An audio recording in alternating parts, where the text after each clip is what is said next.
Humans of the cardboard, welcome back to Just Nuts, guys. If you've been living under the Yu-Gi-Oh rock and you haven't heard about this brand new Fiend Fusion support engine, it's really cool stuff. And there's really a quite a large handful of decks that this like small sub package might be able to actually add some really good oomph to. I'm actually really excited to see if people can come up with ways to integrate these into some of their decks and actually maybe even bring some decks that haven't been able to compete up to another level. Really cool stuff. So yeah, these are TCG exclusives. They're coming in Duelist Advance, which is very exciting. So we're gonna have these. The OCG will not for quite a minute, but they're already here. We don't even have to wait for them like we normally have to do with most core set stuff. We don't have to wait a 3 months period after the OCG gets it. These are right around the corner already. So anyway, this package is very simple. It is like one new main deck monster and one new main deck spell. There's technically a fusion monster associated with them because it is kind of like a fiend fusion support engine, but outside of that, it's that's kind of everything you're kind of asking for from it. So let's take a look at what these cards do, and then we'll get into the nitty gritty on what how we can access these cards really easily in the most clean ways, how which fusion monsters are the easiest and best ones to summon for this for this new engine, as well as what the best couple of decks I think can utilize this engine, close to a maximum capacity are. So let's start off by going through the cards real quick. The two main deck cards you need to worry the most about are Buyo, the Dawn's Light. This is a level 3 Dark Fairy. Or sorry, Dark Fiend, not Fairy, not Fairy. She's a Dark Fiend, which is actually very important. It's way better that she's a Fiend, in my opinion, than Fairy. And here's how she reads: monsters in your leftmost or rightmost main monster zones cannot be destroyed by card effects. You can only use each effect of this card once per turn. If this card is in your hand, you can target a fiend effect monster you control, negate its effects, and if you do, special summon this card. And if this card is sent to the graveyard, you can add one Mutiny in the Sky from your deck to your hand. Very good card. I love that it's just everything. We'll talk about this a little bit more, but like this card is not a brick. It can pull itself out of the hand as a decent extender, assuming you're able to put any fiend on field. Very easy to do. The bonus protection effect, I don't expect to be too crazy protecting the stuff in the left and rightmost zones, but there is one archetype that like it almost seems tailor made for when you really think about it. We'll mention that later as well. And the fact that this searches on send is so good. We've seen this before. Like there are a lot of cards in Yu-Gi-Oh that say if this card's sent by card effect, you get a search. This is just sent, period. You can pitch this from hand as cost. You can send it from deck as cost. We'll mention that later. And it still gets its search effect. Very good card, top to bottom, and even being a level 3 Dark Fiend also has some really cool synergies later as well. For that Mutiny in the Sky card, this is our new fusion spell card. It's a normal spell, of course, and it reads as follows: fusion summon one fiend or fairy fusion monster from your extra deck by shuffling fiend and or fairy monsters from your graveyard into the deck as material. If this card is in your graveyard, you can send a fiend or fairy monster from your hand or face up field to the graveyard. That's cost to add this card back to your hand. Very good card. It's a miracle fusion, fusing from materials in grave. So very free materials for a fusion summon. And it even has a very quick and easy way to get itself back to hand to use again later. It's hard once per turn on the fuse effect, so you're not fusing, adding it back immediately, and fusing again. You're not doing anything crazy like that, but it is still really good at just still offering you some options for grinding later on, being able to get this back and use it again for another boss at the in the next turn. But very cool. So I think one of the things I really appreciate about this engine out the gate is just none of them are bricks. This engine almost gives me, and we'll talk about this, there's a bunch of utility for it, but like almost like brilliant fusion engine vibes a little bit. It's not nearly as simple as that, but it can get you a pretty easy just additional normal summon for free, just generically, which is cool. But I think just the fact that it's kind of like that, except no bricks, that's the coolest part to me. If you draw Boyo, then she jumps out of the hand super easily, assuming you're able to put any fiend on field. I wish you could have also targeted a fairy. That would have added a couple other decks that I would have thought may have been a little extra interesting because of that. Unfortunately, without it, it's not quite as interesting or powerful there, but like still, Still a cool card because there's plenty of Fiend options, but at the end of the day, not a brick, and I love that. Same thing with Mutiny in the Sky. If you just play other cards in your hand and just get stuff into grave, this card is still just a good fusion spell at that point. So you're still not complaining. All right, so now for some cool options to even get access to this engine, because there are some already existing, like, pretty cool ways to get access to it. The first thing is Cherubini. Cherubini being as generic as it is, any 2 level 3s, making this can just send your Boyo straight from the deck as cost, so can't even get hand trapped there. Then Boyo would trigger to search for your Mutiny card. Is kind of nasty because you would presumably already have 2 monsters engraved just by making Cherubini and now Boyo, and now you're searching the spell. You should be all ready to fuse right then and there.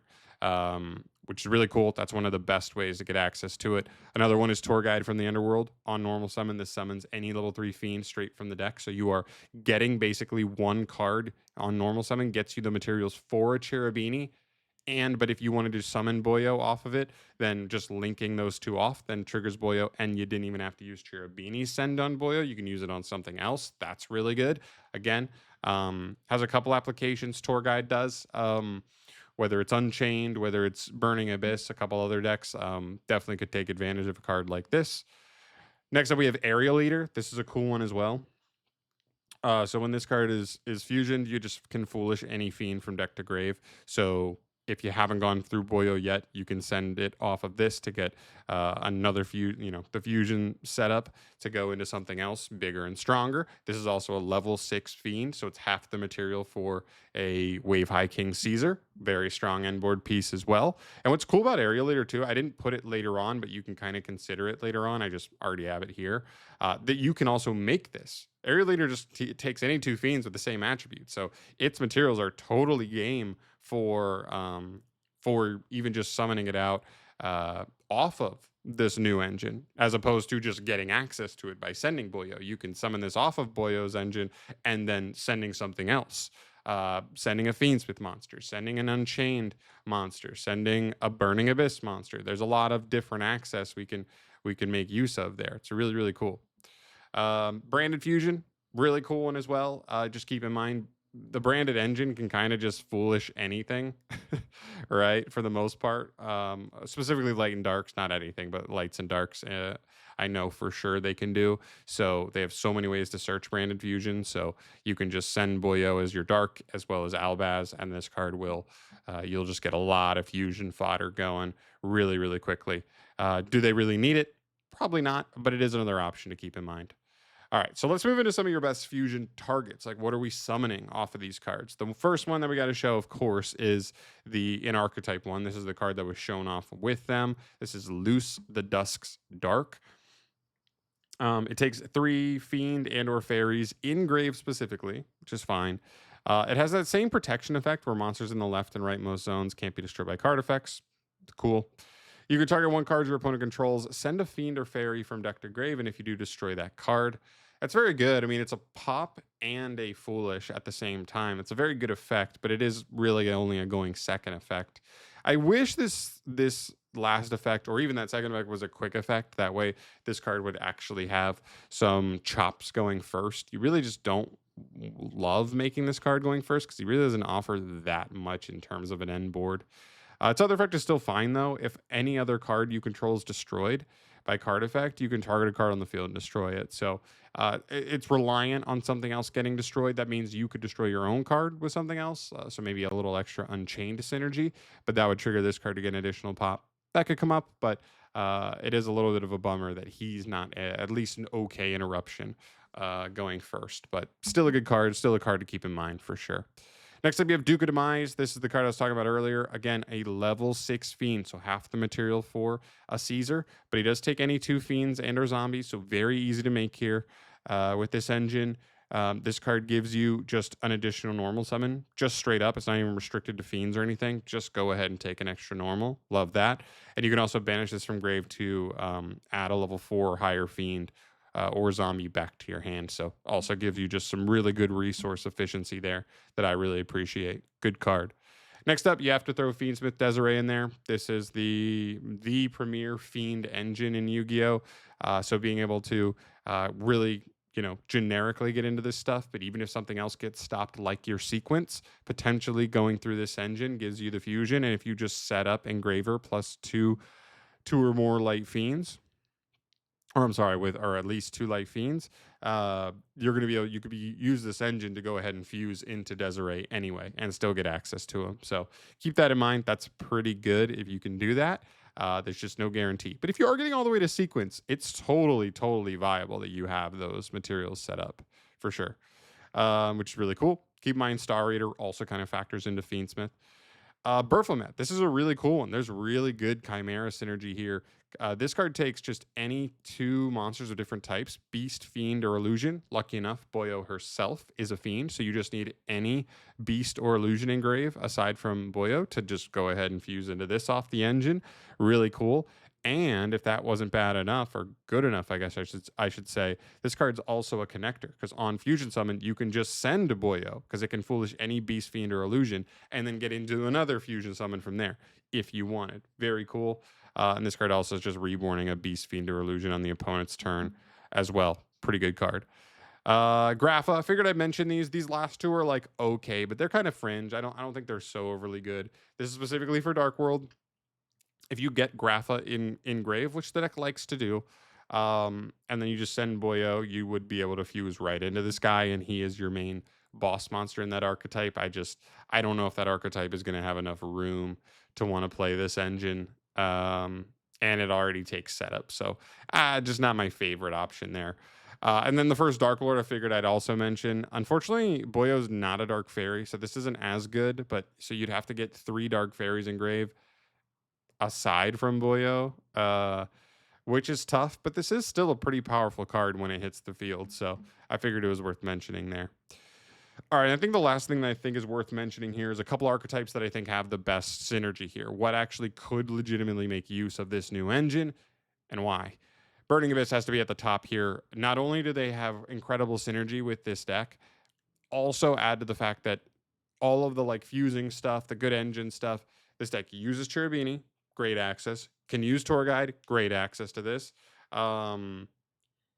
And your your new cards, they have these effects that protect the monsters in your Farmos zones. One of the most awkward things about Burning Abyss as the years have gone on, we've got all these crazy generic Fiend cards, but because the BAs blow themselves up, it was awkward. Well, now we've got this new engine where they kind of protect the BAs, kind of like your Rhino Warrior kind of protected them, except this engine doesn't even take your normal, so it even gives you even more potency there, potential there for synergy. So really cool. I wonder if Burning Abyss could maybe crawl back into the format as like a cool rogue deck going forward, but I'm curious to see there.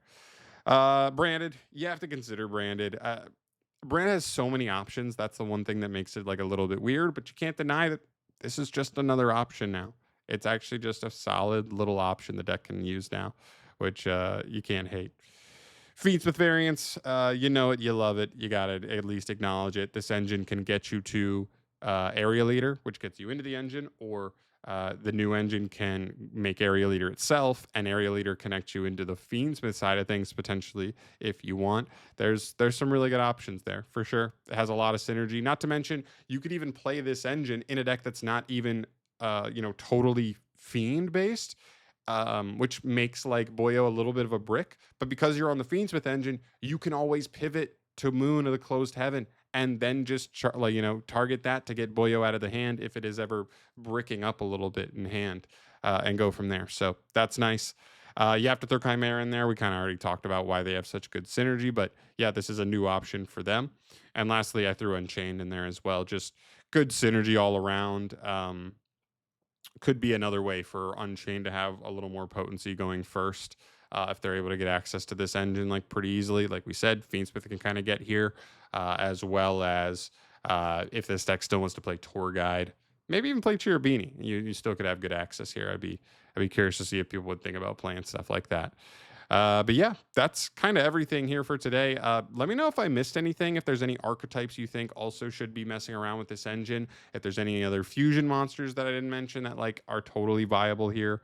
I'd love to hear your guys' thoughts on that down below. But really cool engine. I love it when Konami does this, like out of nowhere. We normally just assume the TCG exclusive stuff, aside from maybe the new archetype, is probably going to be pack filler. But we actually got some really, really cool stuff, and hopefully we actually see them get a little play throughout future formats going forward. But all right, that's all for me. Thank you so much for watching. As always, guys, subscribe to the channel for more stuff from me going forward. I'll keep you up to date on all things news. We have like 50 slots unrevealed for Doom and Dimensions and like 33 days for them to reveal it. So should be getting a lot of stuff, pretty quickly. And I'm excited to go over it with you when it drops. So stay tuned to the channel for that. Subscribe for more. I'll see you in the next one. Peace.